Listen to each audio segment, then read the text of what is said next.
ഇന്ന് അദ്ദേഹം കേരളത്തിൻ്റെ മുഖ്യമന്ത്രിയാണ്. കേരളവുമായി ബന്ധപ്പെട്ട ഏത് വികസന പദ്ധതികളും അത് ശരിയായ രീതിയിൽ നടപ്പാക്കാനുള്ള ചുമതലയാണ് അദ്ദേഹം ഇന്ന് വഹിക്കുന്നത്. ഏത് പദ്ധതിക്കെതിരെയും തെറ്റായ ഒട്ടേറെ ആക്ഷേപങ്ങൾ ഉയർത്താൻ ബോധപൂർവം തന്നെ ചിലർ ശ്രമിച്ചു എന്ന് വരും. ആ ശക്തികളുടെ ഭാഗമായി മാറാൻ ഒരു ഘട്ടത്തിലും ഒരു മുഖ്യമന്ത്രിക്കുമാവില്ല. അപ്പോൾ അത്തരം ശക്തികളെ നിർവീര്യമാക്കുകയും പദ്ധതി നാടിൻ്റെ താല്പര്യത്തിന് ഗുണകരമായത് യാഥാർത്ഥ്യമാക്കുകയും ചെയ്യുക എന്നതാണ് മുഖ്യമന്ത്രി അർപ്പിതമായിട്ടുള്ള പ്രാഥമികമായ ഉത്തരവാദിത്വം.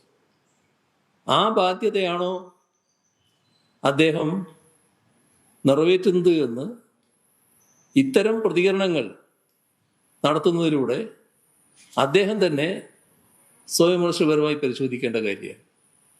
ഏതായാലും പദ്ധതി നാടിനാവശ്യമായിട്ടുള്ളതാണ്. കേരളത്തിൻ്റെ മുന്നേറ്റത്തിന് അങ്ങേയറ്റം വഴിവെക്കുന്ന ഒരു കാര്യമാണ്. ആ പദ്ധതി പ്രാവർത്തികമാക്കുന്നതിനുള്ള ഇടപെടലും ആവശ്യമായ ജാഗ്രതയുമാണ് മുഖ്യമന്ത്രിയുടെ ഭാഗത്തുനിന്നുണ്ടാകേണ്ടത്. ഇവിടെ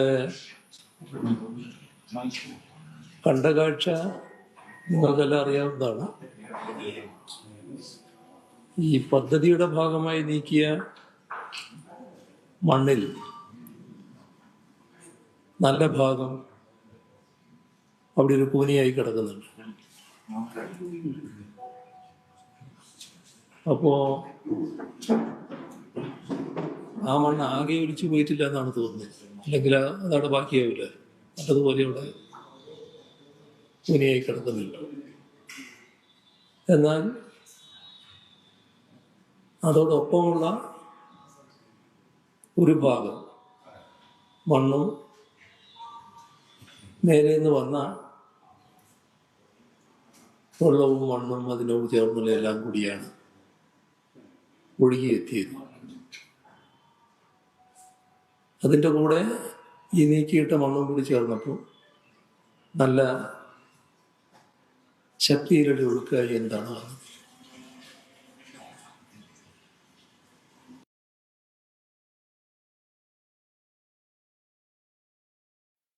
ഞങ്ങൾ പോയിരുന്നു. ക്യാമ്പിൽ കണ്ട് എല്ലാവരെയും കണ്ടു. അവരെ ശ്രദ്ധയിൽപ്പെടുത്തിയ ഒരു കാര്യം, അവർ നേരെ വന്നതാണല്ലോ, സ്ത്രീകളും മറ്റും ഉണ്ട്. അപ്പൊ അവർക്ക് കുറച്ച് പ്രയാസങ്ങളുണ്ട് എന്നുള്ളത് ശ്രദ്ധയിൽപ്പെടുത്തുകയുണ്ട്. ഒന്ന്, ഡ്രസ്സ് മാറാനുള്ള ഡ്രസ്സില്ല. വന്ന ഡ്രസ്സിലാണ് ഇടിയാൻ ഈ സ്ത്രീകളൊക്കെ. അപ്പം അത്തരം കാര്യങ്ങൾ ഒരു പരാതിയായിട്ട് തന്നെ അവർ ഉന്നയിക്കുകയുണ്ടായി. അപ്പം ആ കാര്യങ്ങൾ ശ്രദ്ധിക്കേണ്ടതുണ്ട് എന്നാണ് തോന്നുന്നത്. ആവശ്യമായ പരിഹാര നടപടികൾ സർക്കാർ സ്വീകരിക്കേണ്ടത്. ക്യാമ്പാകുമ്പോൾ എങ്ങനെയാണ് ചെയ്യേണ്ടതെന്നുള്ളത് സാധാരണ ഇവിടെ അറിയാവുന്നതാണ്. ഇത് ആ രീതിയിൽ തന്നെ ശ്രദ്ധിച്ച് ചെയ്യുന്നതിന് നടപടിയെടുക്കണം.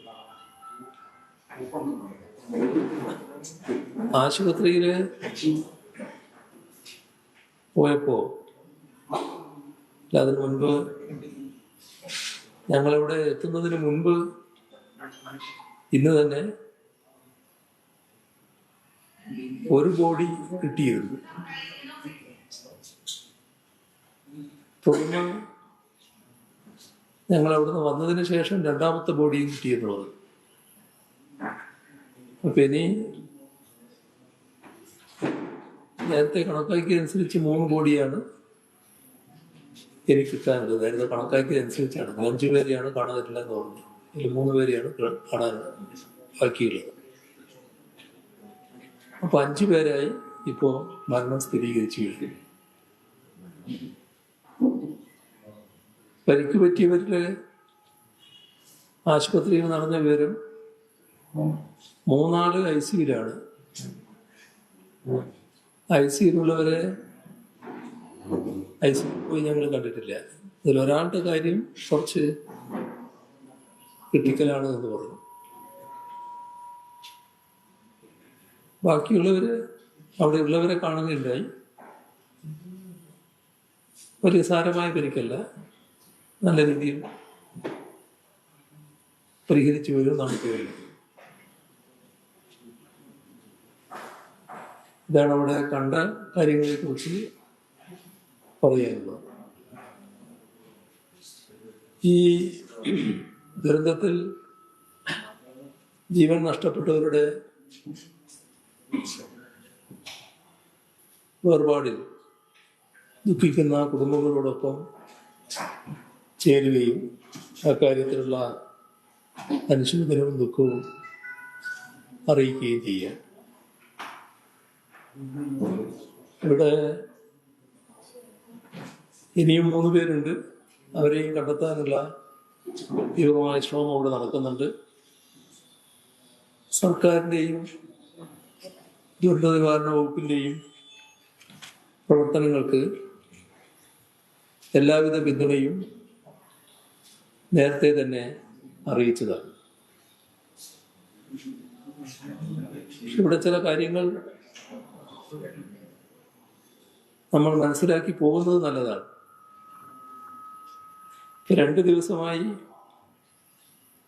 വയനാട്ടില് ശക്തമായ മഴയുണ്ടാകും എന്ന മുന്നറിയിപ്പുണ്ടായിരുന്നു. പക്ഷേ അതനുസരിച്ചുള്ള മുന്നൊരുക്കങ്ങൾ ഉണ്ടായില്ല എന്നതാണ് വസ്തുത. ഇത് ഗൗരവപൂർവ്വം കാണേണ്ട ഒരു കാര്യമാണ്. എന്തുകൊണ്ടാണ് അത്തരത്തിലുള്ള മുന്നൊരുക്കങ്ങൾ ഇല്ലാതായത്? ഇവിടെ പെയ്തത് അതിതീവ്ര മഴയാണ്. ഇത്തരത്തിലൊരു അതിതീവ്ര മഴ ഉണ്ടായിട്ടും അപകട മുന്നറിയിപ്പുകൾ നൽകിയില്ല എന്നത് അതിലും അലംഭാവം ഉണ്ടായിട്ടുണ്ട്. ദുരന്തമുണ്ടായ ദിവസം ഇവിടെ ഈ സ്ഥലത്ത് 266 മില്ലിമീറ്റർ മഴ പെയ്തു എന്നാണ് പറയുന്നത്. സാധാരണ കേന്ദ്ര കാലാവസ്ഥാ വകുപ്പിന്റെ മാനദണ്ഡപ്രകാരം 244.4 മില്ലിമീറ്ററിന് മുകളിലുള്ളത് അതിതീവ്ര മഴയാണ്. പക്ഷേ ഇവിടെ പുറത്തിറക്കിയ മഴ മുന്നറിയിപ്പിൽ യെല്ലോ അലേർട്ട് മാത്രമേ ഉണ്ടായിരുന്നു. ഇത്രയും തീവ്രമായ മഴ പെയ്തിട്ടും വേണ്ട മുൻകരുതലുകൾ കൈക്കൊള്ളാതിരുന്നത് ഗുരുതരമായ വീഴ്ചയാണ്.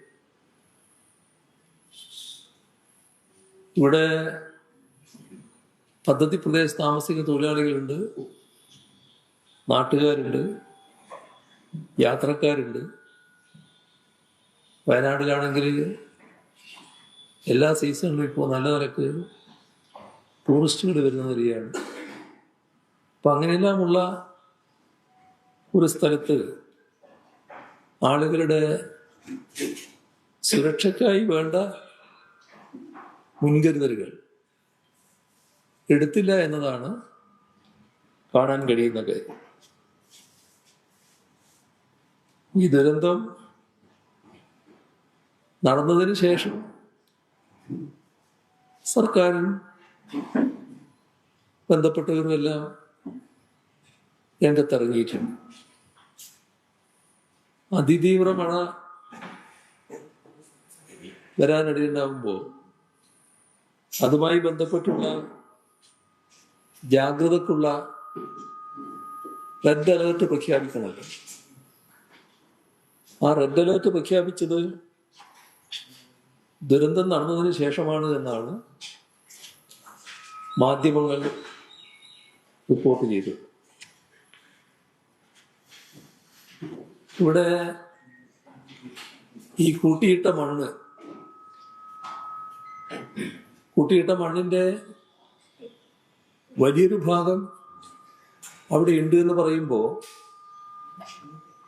ആ ഭാഗത്ത് കൂടെ ഈ വെള്ളം വന്നില്ല എന്നുള്ളത് കൊണ്ടാണ് അവിടെ ഉള്ളത്. പിന്നെ കൂട്ടിയിട്ട മണ്ണിന്റെ ഒരു ഭാഗത്തു കൂടെയാണ് വെള്ളം വരുന്നത്, മേലെ നിന്നുള്ള ഒഴുക്ക് വരുന്നത്. മറ്റേ ഭാഗത്തു കൂടി വന്നിരുന്നെങ്കിൽ എന്തായിരിക്കും സ്ഥിതി എന്ന് പറയാൻ പറ്റില്ല.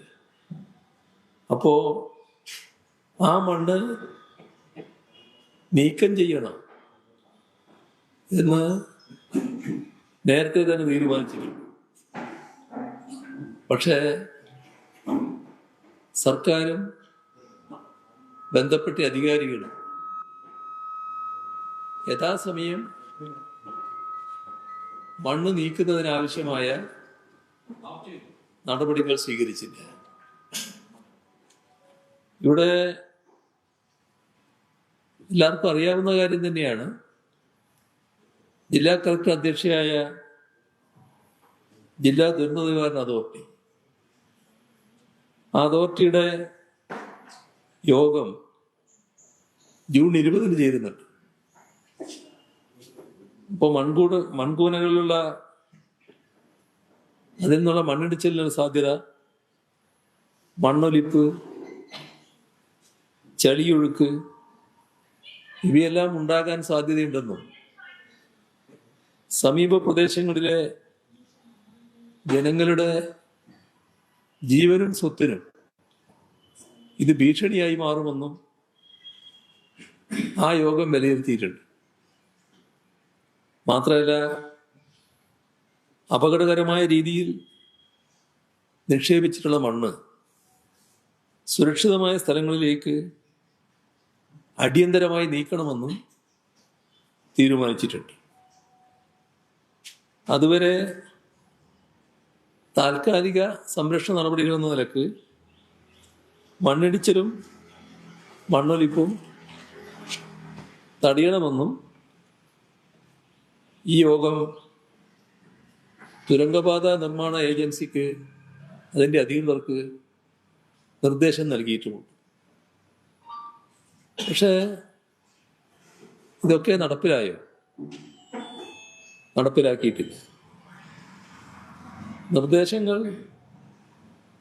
നടപ്പിലാക്കിക്കാൻ സർക്കാർ എന്ന നിലക്ക് പ്രത്യേക നടപടികൾ ഇതിനു ശേഷം സ്വീകരിച്ചതായും കാണുന്നില്ല. ഇവിടെ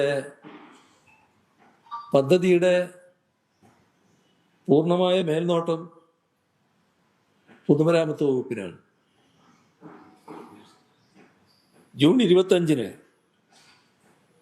പൊതുമരാമത്ത് വകുപ്പ് സ്പെഷ്യൽ സെക്രട്ടറിയും അഡീഷണൽ സെക്രട്ടറിയും അതോടൊപ്പം തന്നെ PWD ചീഫ് എഞ്ചിനീയർ ഈ സ്ഥലം സന്ദർശിക്കുന്നുണ്ട്. ഉദ്യോഗസ്ഥതല ചർച്ച നടത്തി ചില തീരുമാനങ്ങൾ എടുക്കുകയും ചെയ്യുന്നുണ്ട്. അവിടെയും ഈ കൂട്ടിയിട്ട മണ്ണ് ശക്തമായ മഴയിൽ കുത്തിയൊഴുകി അപകടം സംഭവിക്കുമെന്ന് വിലയിരുത്തുന്നുണ്ട്. അതുമാത്രമല്ല, ഈ പദ്ധതി പ്രദേശത്തെ നിർമ്മാണ പ്രവർത്തനങ്ങൾക്കും അനുബന്ധ പ്രവർത്തനങ്ങൾക്കും എല്ലാവിധ സുരക്ഷാ മുൻകരുതലുകളും സ്വീകരിക്കണമെന്നും നിർമ്മാണ ഏജൻസിയായ കൊങ്കൺ റെയിൽവേ ഉറപ്പുവരുത്തേണ്ട കാര്യം ഓർമ്മിപ്പിക്കുന്നുമുണ്ട്. ഇവിടെ ശക്തമായ മഴ ഉണ്ടാകാനുള്ള സാഹചര്യമാണ്.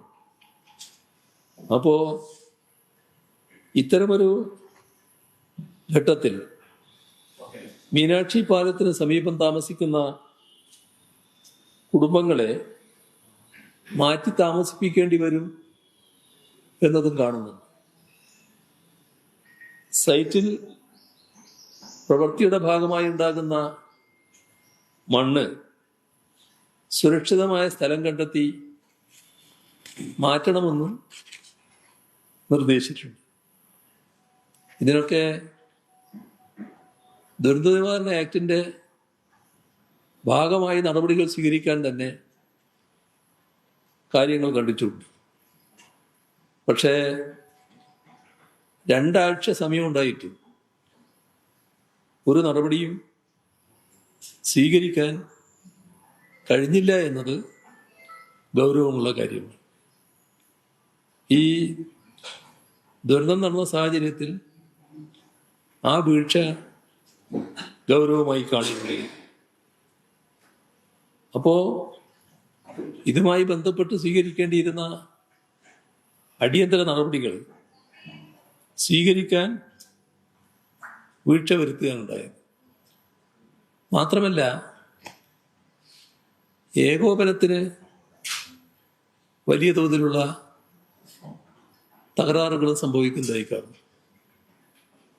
ചെറിയ ചെറിയ കാര്യങ്ങളിൽ മാത്രമല്ല, വിവിധ വകുപ്പുകളും മന്ത്രിമാരും തമ്മിൽ തന്നെ ഏകോപനത്തിൻ്റെതായ പ്രശ്നങ്ങളിൽ കുറവുകൾ കാണും. ഇത് പ്രകൃതി ദുരന്തമല്ല,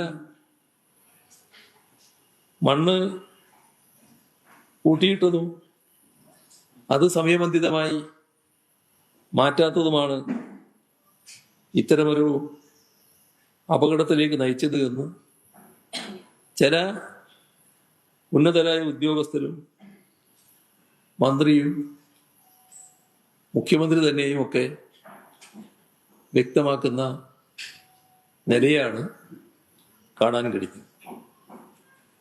ഇത്തരമൊരു പ്രശ്നം ഇവിടെ ഉണ്ട് എന്നും മഴക്കാലം മഴ രൂക്ഷമായാൽ മണ്ണിടിച്ചിലിന് വഴിവെക്കുമെന്നും 2 ആഴ്ച മുൻപ് തന്നെ യോഗങ്ങളിൽ വിലയിരുത്തിയിട്ടും സർക്കാർ തലത്തിൽ ആവശ്യമായ നടപടി സ്വീകരിച്ചില്ല എന്നാണ് കാണേണ്ടത്. ഇത് വീഴ്ചയും കുറ്റകരമായ അനാസ്ഥയുമാണ്. ഏതായാലും ഇത് സംബന്ധിച്ച് വിശദമായ അന്വേഷണം നടത്തും എന്ന് മുഖ്യമന്ത്രി പ്രസ്താവിച്ചിട്ടുണ്ട്. അത് നല്ല കാര്യം തന്നെയാണ്. നമ്മുടെ നാട്ടിലുണ്ടായ ഈ ദുരന്തത്തിൻ്റെ കാര്യത്തിൽ ഏതുതരം വീഴ്ചകളാണ് ഈ ദുരന്തത്തിലേക്ക് നയിച്ചത് എന്നതിനെക്കുറിച്ച് പരിശോധിക്കാൻ പ്രാപ്തരായ ആളുകളെ ഉൾക്കൊള്ളിച്ചുകൊണ്ടുള്ള, സാങ്കേതിക വിദഗ്ധരെ അടക്കം ഉൾക്കൊള്ളിച്ചുകൊണ്ടുള്ള ഒരു പരിശോധന ഇതിൻ്റെ ഭാഗമായി നടക്കുക എന്നത് പ്രധാനമാണ്. പക്ഷേ അതുമായി ബന്ധപ്പെട്ട് മറ്റു തരത്തിൽ ആളുകളെ, ജനങ്ങളെ, നാടിനെ തെറ്റിദ്ധരിപ്പിക്കാൻ ഈ അവസരം ഉപയോഗിക്കുന്നത് ഗുണകരമായിരിക്കില്ല. അത് ചില ശ്രമങ്ങൾ സർക്കാർ തലത്തിൽ തന്നെ നടക്കുന്നുവെന്നാണ് കാണുന്നത്. വസ്തുതകൾ വളച്ചൊടിക്കാനുള്ള ശ്രമങ്ങൾ ഉണ്ടാകുന്നുണ്ട്. അതിൻ്റെ ഒരു പ്രശ്നം, അതുമായി ബന്ധപ്പെട്ട പ്രശ്നമാണ്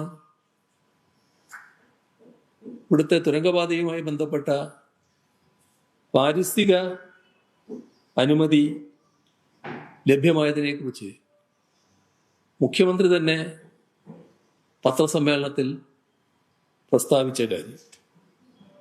തെറ്റായ വസ്തുതകളാണ് അദ്ദേഹം പത്രസമ്മേളനത്തിൽ അവതരിപ്പിക്കുന്നതായി കണ്ടത്. ഇവിടെ കാണേണ്ടത് ഈ അപകടം പരിസ്ഥിതി പ്രശ്നം മൂലമുണ്ടായ ഒരു പ്രകൃതി ദുരന്തമല്ല.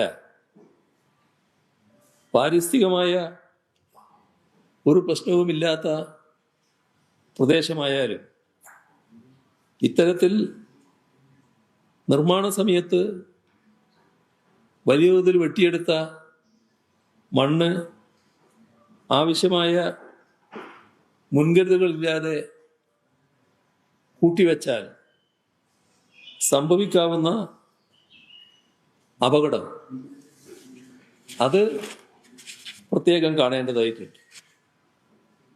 ഈ വീഴ്ച മറക്കാൻ വേണ്ടി, അത് മറച്ചു വെക്കാൻ വേണ്ടി ലഭിച്ച പാരിസ്ഥിതിക അനുമതിയെ വിവാദത്തിലാക്കാനുള്ള ശ്രമം ബോധപൂർവം നടത്തുകയാണ്. പാരിസ്ഥിതിക അനുമതി ലഭ്യമായത് ഏതെങ്കിലും തരത്തിൽ സൂത്രപ്പണിയിലൂടെ ലഭ്യമായതല്ല. എല്ലാ മാനദണ്ഡങ്ങളും പാലിച്ചുകൊണ്ടാണ് പാരിസ്ഥിതികാനുമതി ലഭ്യമായത്.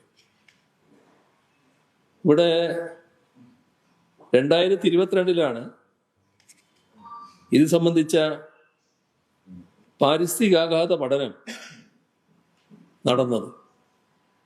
സുതാര്യമായി നടന്ന പഠനമാണത്. കോഴിക്കോട്, വയനാട് ജില്ലകളിലാണ് ഈ പദ്ധതി ബാധിക്കുന്നത്. അതുകൊണ്ട് തന്നെ ഈ രണ്ട് ജില്ലകളിലും 2023 ഡിസംബർ 11, 13 തീയതികളിലായിട്ടാണ് ബന്ധപ്പെട്ട ജില്ലാ കളക്ടർമാരുടെ നേതൃത്വത്തിൽ പബ്ലിക് ഹിയറിംഗ് നടന്നത്. എല്ലാ പഠനവും പൂർത്തീകരിച്ചു. അങ്ങനെയാണ് കേന്ദ്ര സംസ്ഥാന എക്സ്പേർട്ട് അപ്രൈസൽ കമ്മിറ്റികൾ പാരിസ്ഥിതികാനുമതി നൽകിയത്. സംസ്ഥാനവും നൽകി, കേന്ദ്രവും നൽകി. അവിടെ തീരുന്നില്ല. ഇതിനെ ചോദ്യം ചെയ്തുകൊണ്ട് കേരള ഹൈക്കോടതിയിൽ എതിരെ ഹർജികൾ നൽകി. ഹൈക്കോടതി ഡിവിഷൻ ബെഞ്ച് 2025 ഡിസംബർ 16 വിധി പുറപ്പെടുവിച്ചു. ഈ ആക്ഷേപങ്ങളെല്ലാം തള്ളുകയും നൽകിയ പാരിസ്ഥിതികാനുമതി ഹൈക്കോടതി ശരിവെക്കുകയും ചെയ്തു. സുപ്രീം കോടതിയിൽ ഇതുമായി ബന്ധപ്പെട്ട പ്രശ്നം കൊടുത്തു. അവിടെ അപ്പീലായിട്ട് പോയി. അപ്പോൾ 2026 ഏപ്രിൽ 6 സുപ്രീം കോടതിയിൽ ചീഫ് ജസ്റ്റിസ് അധ്യക്ഷനായ ബെഞ്ച് ഹൈക്കോടതി വിധി ശരിവെച്ചു. അപ്പോൾ കൃത്യമായ ജുഡീഷ്യൽ സ്ക്രൂട്ടിനി നടന്നതാണ് ഈ കാര്യത്തിൽ. അതിനെയാണ്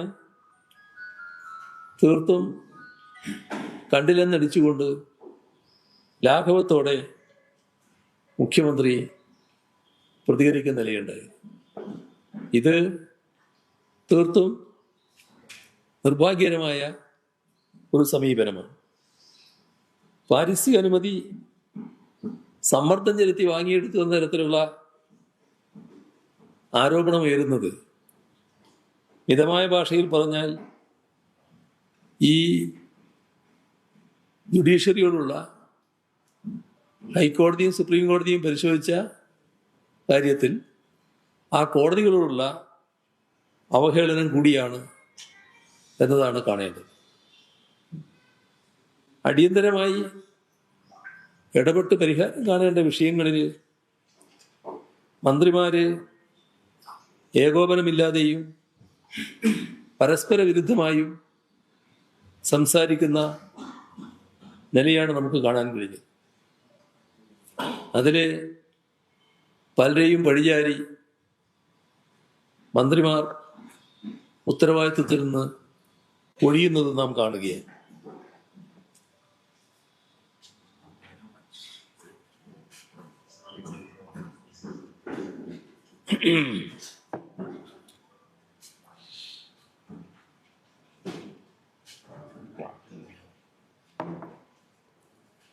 ഉന്നതതല യോഗമാണ് മണ്ണ് നീക്കാൻ തീരുമാനിക്കുന്നത്. ആ തീരുമാനം എങ്ങനെയാണ് അട്ടിമറിക്കപ്പെട്ടത്? ആരാണ് ഏകപക്ഷീയമായി തീരുമാനം മാറ്റിയത്? ഇത്തരം കാര്യങ്ങൾ വ്യക്തമാവേണ്ടതായിട്ടുണ്ട്. ഇവിടെ തുരങ്കപാത അത് ഒരു ജനതയുടെ ആകെ വലിയ പ്രതീക്ഷയും അഭിലാഷവുമായി മാറിയ കാര്യമാണ്. കേരളത്തിൻ്റെ ടൂറിസം വാണിജ്യ മേഖലകളിൽ അനന്ത സാധ്യതകൾ തുറക്കുന്ന ഒന്നാണ് വയനാട് തുരങ്കപാത പദ്ധതി. കൃത്യമായ ആസൂത്രണത്തോടും മുൻകരുതലോടും കൂടിയാണ് ഈ പദ്ധതി ആവിഷ്കരിച്ച് നടപ്പാക്കാൻ തീരുമാനിച്ചിരുന്നത്. 8.73 കിലോമീറ്റർ ഇരട്ടപ്പാത, ലോകത്തിലെ തന്നെ രണ്ടാമത്തെ നീളമേറിയ ട്വിൻ ട്യൂബ് ടണലാണ്. കിഫ്ബി വഴി നടപ്പാക്കുന്ന ഈ പദ്ധതിയുടെ മതിപ്പ് ചെലവ് 2143 കോടി രൂപയാണ്. കൊങ്കൺ റെയിൽവേ കോർപ്പറേഷൻ നിർവഹണ ഏജൻസിയായും ദിലീപ് ബിൽകോണിനെ കരാറുകാരായി നിശ്ചയിച്ചത് വ്യവസ്ഥാപിത മാനദണ്ഡങ്ങൾക്കനുസൃതമായാണ്. പദ്ധതിയുടെ നിർമ്മാണ മേൽനോട്ടം ഏറ്റെടുത്ത കൊങ്കൺ റെയിൽവേ കോർപ്പറേഷൻ നിരവധി ടണലുകളും പാലങ്ങളുമുള്ള 750 കിലോമീറ്റർ റെയിൽപാത നിർമ്മിച്ച അനുഭവ സമ്പത്തുള്ള ഏജൻസിയാണ്. വയനാട് തുരങ്കപാത യാഥാർത്ഥ്യമാകുന്നതോടെ വയനാട്ടിലേക്ക് 35 കിലോമീറ്റർ ദൂരവും 1.5 മണിക്കൂർ സമയവും ലാഭിക്കാനാവും.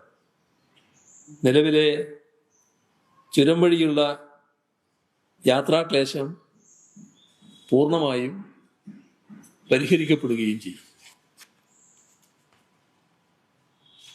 ഇതോടൊപ്പം മുഖ്യമന്ത്രി പറഞ്ഞ ചില കാര്യങ്ങളെക്കുറിച്ച് പറയാനുണ്ട്. അത് മുഖ്യമന്ത്രി നടത്തിയ പത്രസമ്മേളനത്തിൽ അദാനി ഗ്രൂപ്പിൻ്റെ ഓഹരി കൈമാറ്റ വിഷയത്തിൽ പ്രതിപക്ഷത്തിനെതിരെ വില കുറഞ്ഞ ആക്ഷേപങ്ങൾ ഉന്നയിച്ച് രക്ഷപ്പെടാൻ ശ്രമം നടത്തുന്നതാണ് കാണാനിടയായത്. ദേശാഭിമാനി ജൂൺ 5 പ്രസിദ്ധീകരിച്ച വാർത്ത പൊക്കിപ്പിടിച്ചാണ് സ്വന്തം വാദങ്ങൾക്ക് മുഖ്യമന്ത്രി ന്യായീകരണം കാണാൻ ശ്രമിക്കുന്നു. ദേശാഭിമാനിക്ക് ഓഹരി കൈമാറ്റം മുൻകൂട്ടി അറിയാമായിരുന്നുവെന്നാണ് അദ്ദേഹം സമർത്ഥിക്കാൻ നോക്കിയത്. ഈ വിവരം മുൻ സർക്കാർ വൃത്തങ്ങളിൽ നിന്ന് ലഭിച്ച വിവരമാണെന്നാണ് മുഖ്യമന്ത്രി പത്രസമ്മേളനത്തിൽ പറയാൻ ശ്രമിച്ചത്. ദേശാഭിമാനി മുഖ്യമന്ത്രി വായിക്കുന്നുള്ള നല്ല കാര്യം തന്നെയാണ്. എന്നാൽ മറ്റു പത്രങ്ങളും വായിക്കുന്നുണ്ടാവുമല്ലോ. ഇവിടെ ദേശാഭിമാനിയിൽ മാത്രമാണോ ഈ വാർത്ത വന്നത്? ദേശാഭിമാനിയുടെ വാർത്ത 5-നാണ് എന്ന് അദ്ദേഹം തന്നെ പറഞ്ഞു. ജൂൺ 1-ന് ഇതുമായി ബന്ധപ്പെട്ട വാർത്ത കൊടുത്ത മാധ്യമമാണ് എക്കണോമിക് ടൈംസ്. ജൂൺ 3-ന് ഇതുമായി ബന്ധപ്പെട്ട വാർത്ത കൊടുത്ത മാധ്യമമാണ് മാതൃഭൂമി. അപ്പോൾ അതിനു മുൻപുള്ള ഈ വാർത്തകൾ അദ്ദേഹത്തിൻ്റെ ശ്രദ്ധയിൽപ്പെട്ടിട്ടില്ലേ? അപ്പോൾ മറ്റു മാധ്യമങ്ങൾ മുൻപേ തന്നെ റിപ്പോർട്ട് ചെയ്തൊരു വാർത്ത 3-4 ദിവസം കഴിഞ്ഞ് ദേശാഭിമാനി റിപ്പോർട്ട് ചെയ്തതിനെയാണ് ദേശാഭിമാനി എന്തോ രഹസ്യ വിവരം പുറത്തുവിട്ടു എന്ന നിലയിൽ മുഖ്യമന്ത്രി അവതരിപ്പിക്കുന്നു. ഇവിടെ കാണേണ്ട ഒരു കാര്യം, സ്വകാര്യവൽക്കരണത്തിലൂന്നിയ UDF സർക്കാരിൻ്റെ നയപ്രഖ്യാപനം നിയമസഭയിൽ അവതരിപ്പിക്കപ്പെട്ടതിന് ശേഷം 2 നാൾ കഴിഞ്ഞാണ് എക്കണോമിക് ടൈംസിലൂടെ ഈ വാർത്ത ആദ്യം പുറത്തു വരുന്നത്. APSS in talks to sell stake in Vizhinjam Works transshipment port to Mediterranean Shipping Company. ഇതായിരുന്നു എക്കണോമിക് ടൈംസിൻ്റെ തലക്കെട്ട്. മാതൃഭൂമി ജൂൺ 3-ന് കൊടുത്ത വാർത്ത അദാനി കമ്പനിയിൽ MSCക്ക് ഓഹരി പങ്കാളിത്തം പരിഗണനയിൽ. ഇതായിരുന്നു മാതൃഭൂമിയുടെ വാർത്ത. അപ്പോൾ ദേശാഭിമാനി വാർത്ത നൽകുന്നതിന് മുൻപ് തന്നെ ഓഹരി കൈമാറ്റത്തെക്കുറിച്ചുള്ള മാധ്യമ വാർത്തകൾ അന്തരീക്ഷത്തിലുണ്ട്. മാതൃഭൂമി ഇത് റിപ്പോർട്ടായി നൽകിയതിന് ശേഷം 2 ദിവസം കഴിഞ്ഞാണ് ജൂൺ 5-ന് ദേശാഭിമാനിയിൽ ഈ വാർത്ത വരുന്നത്. അപ്പോൾ എക്കണോമിക് ടൈംസിനും മാതൃഭൂമിക്കും കിട്ടിയ വാർത്ത ദിവസങ്ങൾ കഴിഞ്ഞ് ദേശാഭിമാനി നൽകുന്നതിൽ അസ്വാഭാവികത മുഖ്യമന്ത്രി കാണുകയാണ്. അതൊരു കണ്ണടച്ചിരുട്ടാക്കാൻ ശ്രമിക്കുന്നതിന് തുല്യമാണ്. അതീവ രഹസ്യ സ്വഭാവമുള്ള വാർത്ത ദേശാഭിമാനി മാത്രം പ്രസിദ്ധീകരിച്ചു എന്ന നിലയിൽ ജനങ്ങളെ തെറ്റിദ്ധരിപ്പിക്കാൻ ശ്രമിക്കുന്നത് മുഖ്യമന്ത്രിയുടെ സ്ഥാനത്തിന് ചേർന്നതല്ല എന്നതാണ് അദ്ദേഹം മനസ്സിലാക്കേണ്ടത്. ഇത്തരത്തിലുള്ള തൊടുന്യായങ്ങൾ കൊണ്ടൊന്നും UDF സർക്കാരിന് വിഴിഞ്ഞം ഓഹരി കൈമാറ്റത്തിലെ അടിസ്ഥാന വിഷയങ്ങളിൽ നിന്നും ഒഴിഞ്ഞു മാറാനാവില്ല. അത്രയാണ് ഈ ഘട്ടത്തിൽ അതുമായി ബന്ധപ്പെട്ട് പറയാനുള്ളത്.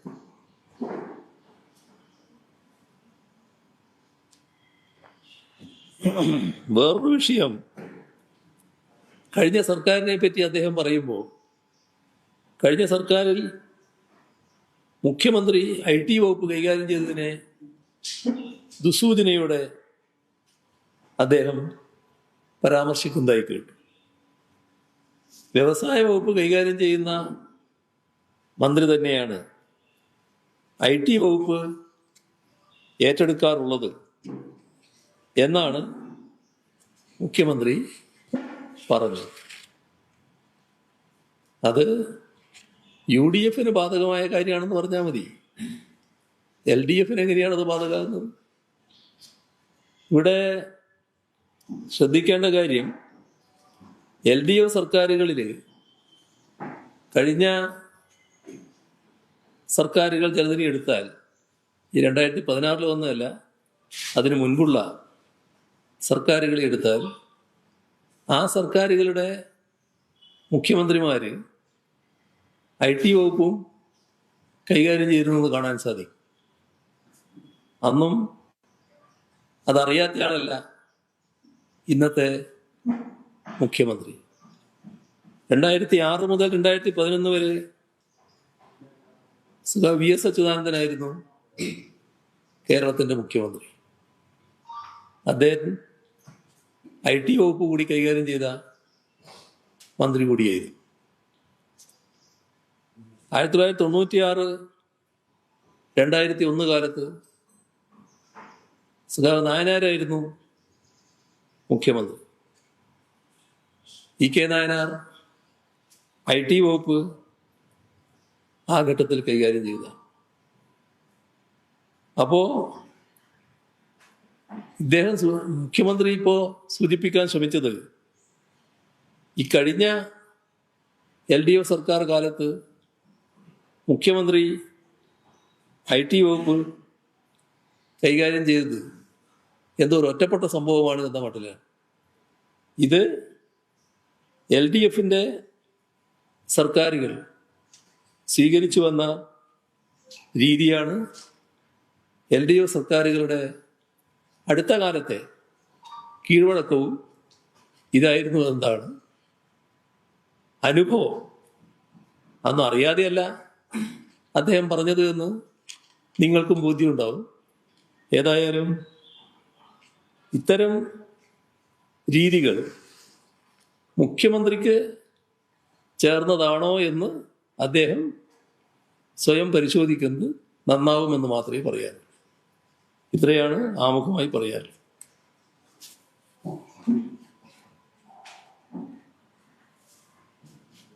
ഇതിന്റെ വ്യക്തമായ പഠനമോ അല്ലെങ്കിൽ ഒരു കൺക്ലൂഷനിലേക്ക് എത്തുന്നതിന് മുമ്പ് മന്ത്രിമാരൊക്കെ ഇതിൽ മനുഷ്യനിർമ്മിത ദുരന്തമാണെന്ന് അതിനെ പറഞ്ഞത് അത് എന്ത് ലക്ഷ്യമിട്ടായിരിക്കും?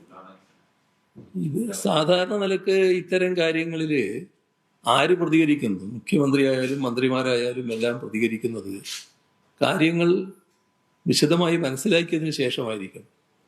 അതിനു മുൻപ് രാഷ്ട്രീയമായ ഉദ്ദേശത്തോടെ പ്രതികരണങ്ങൾ നടത്തുന്നത് അത് ഗുണമല്ല ചെയ്യുക. അത് വേണ്ടാത്ത പ്രശ്നങ്ങൾ സൃഷ്ടിക്കുന്നതിനിടയാകും. അത് മേലിലും ഈ ഗവൺമെൻറ് ശ്രദ്ധിക്കേണ്ടതാണ് എന്നാണ് പറയാനുള്ളത്. ഇപ്പോൾ നടത്തിയ പ്രതികരണങ്ങൾ തീർത്തും അനീതമായിട്ടുള്ളവയടക്കമുണ്ട്. ഇന്നലെ മുഖ്യമന്ത്രിയുടെ വാർത്താ സമ്മേളനത്തിൽ അദ്ദേഹം പറയാതെ പറഞ്ഞൊരു കാര്യം, സോയിൽ ടെസ്റ്റ് നടത്തിയില്ല. സോയിൽ ടെസ്റ്റ് വേണമെന്ന് കേരളയുടെ കാര്യത്തിൽ താൻ പറഞ്ഞിരുന്നു, ദേശീയപാതയുടെ കാര്യത്തിൽ പറഞ്ഞിരുന്നു, ഇവിടെയും ഞാൻ അത് തന്നെയാണ് പറഞ്ഞത്. അപ്പൊ സോയിൽ ടെസ്റ്റ് നടത്താത്തതാണ് ഇത്തരം പ്രശ്നങ്ങൾ ഉണ്ടാക്കുന്നത് എന്നുള്ള ഒരു സൂചിപ്പിക്കലുണ്ടായിരുന്നു ഇന്നലെ മുഖ്യമന്ത്രിയുടെ വാർത്താ സമ്മേളനത്തിൽ. അത് എന്താണ് അതിലൂടെ അദ്ദേഹം അർത്ഥമാക്കുന്നത്? മാത്രമല്ല അത് ഈ പദ്ധതിക്ക് തുരങ്കപാത പദ്ധതിയുടെ അനുമതിയെ അല്ലെങ്കിൽ അതിന്റെ പാരിസ്ഥിതികാഘാത പഠനത്തെയൊക്കെ അതിന്റെ ഉദ്ദേശശുദ്ധിയെ ചോദ്യം ചെയ്യുന്നതാണ്. അല്ല, തുരങ്കപാതയെ പറ്റി അദ്ദേഹത്തിന് വ്യക്തമായ നിലപാടുകൾ നേരത്തെ ഉണ്ടായിരുന്നു. അത് എല്ലാവർക്കും അറിയാവുന്നതാണ്. അദ്ദേഹവും അത് സൂചിപ്പിച്ചിട്ടുണ്ട്. തുരങ്കപാതക്ക് ആദ്യം അനുകൂലമായിരുന്നില്ല. അങ്ങനെയൊരു നിലപാടിലായിരുന്നു അദ്ദേഹത്തിന് ചില പ്രതികരണങ്ങൾ ആദ്യഘട്ടത്തിലുണ്ടായിരുന്നു. അതുമായി ബന്ധപ്പെട്ട ഒട്ടേറെ അഭിപ്രായങ്ങൾ ആ ഘട്ടത്തിൽ അദ്ദേഹം പ്രകടിപ്പിച്ചിരുന്നു. ഇത് പിന്നീട് ആ രീതി കണ്ടിട്ടില്ല. ഇതിനനുകൂലമായി നിൽക്കുന്നു എന്നൊരു പ്രതീതിയാണ് പൊതുവെ ഉണ്ടായിരുന്നത്. പക്ഷേ ആദ്യത്തെ ഒരു ധാരണ വെച്ചുകൊണ്ട് കാര്യങ്ങൾ നീക്കാൻ ഉള്ള ശ്രമം ഇപ്പോൾ നടത്തുന്നുവെന്ന് ആരെങ്കിലും സംശയിച്ചാൽ അവരെ കുറ്റം പറയാനാകില്ല. കാരണം ഇന്ന് അദ്ദേഹം കേരളത്തിൻ്റെ മുഖ്യമന്ത്രിയാണ്.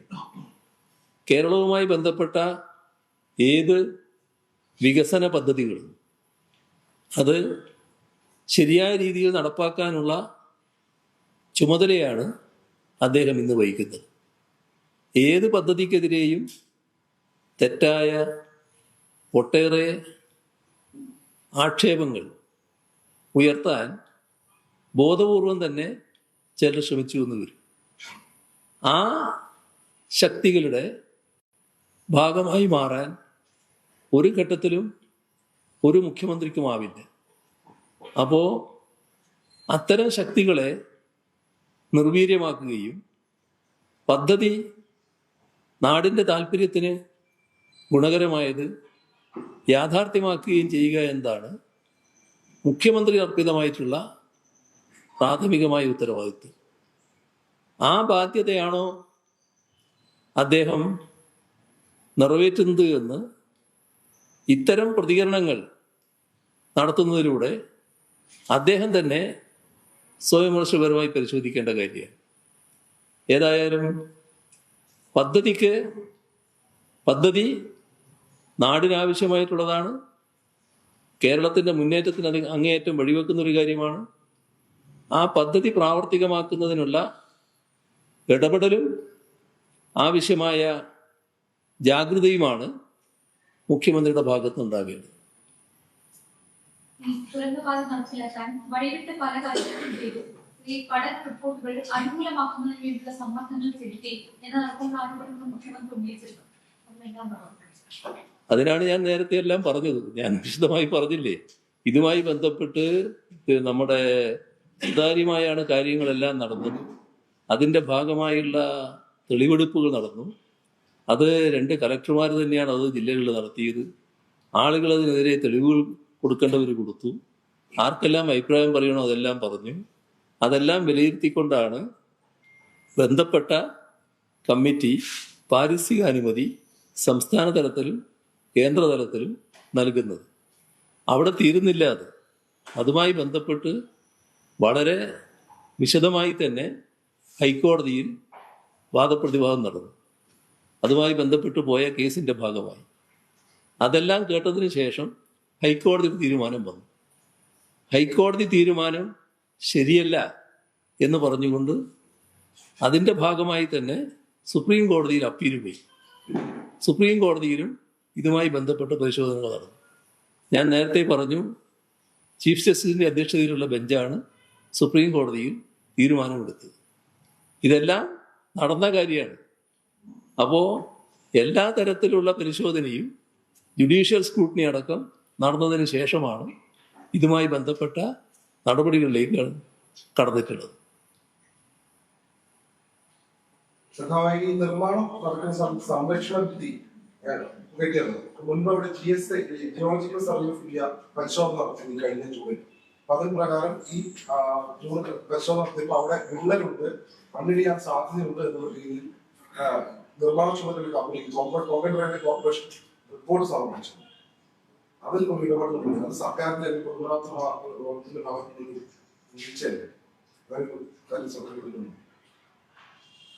അത്തരം റിപ്പോർട്ടിനെ കുറിച്ച് എനിക്കറിയില്ല എന്താണെന്ന്.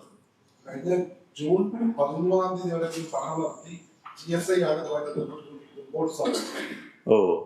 ആ റിപ്പോർട്ടിൽ പറയുന്നത് അവിടെ മണ്ണിടിച്ചിന് സാധ്യതയുണ്ട്, കോൺക്രീറ്റ് വാള് നിർമ്മിച്ച സംരക്ഷണം നിർമ്മിച്ച പലയിടങ്ങളിലും വിള്ളലുകളുണ്ട് എന്ന് കണ്ടെത്തി. മണ്ണിനെ എല്ലാം കഴിഞ്ഞു വന്നത് വിള്ളൽ കൊണ്ടാണ് ഇത്തരത്തിലൊരു അപകടം മണ്ണിടിച്ചിൽ ഉണ്ടായതെന്നാണ് GSI റിപ്പോർട്ടിലാണ്. അതിപ്പോ ഇതുമായി ബന്ധപ്പെട്ട് വിശദമായ പരിശോധന നടത്തണമെന്ന് പറഞ്ഞല്ലോ. ആ പരിശോധനയുടെ ഭാഗമായി പുറത്തു വരേണ്ട കാര്യങ്ങളാണ്. സാങ്കേതിക വൈദഗ്ധ്യമുള്ളവരടക്കമുള്ള കമ്മിറ്റിയാണല്ലോ പരിശോധിക്കുക. അതിന്റെ ഭാഗമായി പുറത്തു വരട്ടെ കാര്യങ്ങൾ. പൊതുമരാമത്ത് വകുപ്പ് എല്ലാ പരിശോധനയും നടത്തിയിട്ടുണ്ട്. അതിന്റെ ഭാഗമായിട്ടുള്ള പരിശോധന കുറവൊന്നുമില്ല. അവർ തന്നെയാണല്ലോ ഇപ്പോഴും മേൽനോട്ടം വഹിക്കുന്നത്. പക്ഷേ ഇവിടെ കാണേണ്ട കാര്യം, തീരുമാനിച്ച കാര്യങ്ങൾ ആ തീരുമാനിച്ച രീതിയിൽ നടപ്പാക്കിയില്ല എന്നുള്ളതാണ്. ഇവിടുന്നല്ലോ ഈ പറയുന്ന ദുരന്തം സംഭവിക്കുന്നത്, മേലേ നിന്നാണല്ലോ. ആ മേലേന്ന് ദുരന്തം സംഭവിച്ച് അവിടുന്ന് പൊട്ടി വരുന്ന മണ്ണും വെള്ളവും അത് താഴോട്ട് വരുമ്പോൾ കൂടുതൽ ഊക്കോടെ വരിക, താഴെയുള്ളതിനെ എല്ലാം നീക്കുക. അപ്പോഴാണ് അതിന് ശക്തി പകരത്തക്ക രീതിയിൽ കുറച്ച് മണ്ണും കിട്ടുന്നത്. ആ മണ്ണടക്കമാണല്ലോ ഒഴുകി വരുന്നത്. അങ്ങനെയാണല്ലോ ഈ മീനാക്ഷി പാലം ആകെ പൂർണ്ണമായിട്ട് അടഞ്ഞു കിടക്കുന്ന അവസ്ഥയുണ്ടായി. ഇതൊക്കെ എല്ലാവരുടെയും ശ്രദ്ധയിലുള്ള കാര്യങ്ങളാണ്. അപ്പോൾ നമുക്ക് അവസാനിപ്പിക്കാം അല്ലേ? ടൗൺഷിപ്പ് ടൗൺഷിപ്പ് നിർമ്മാണം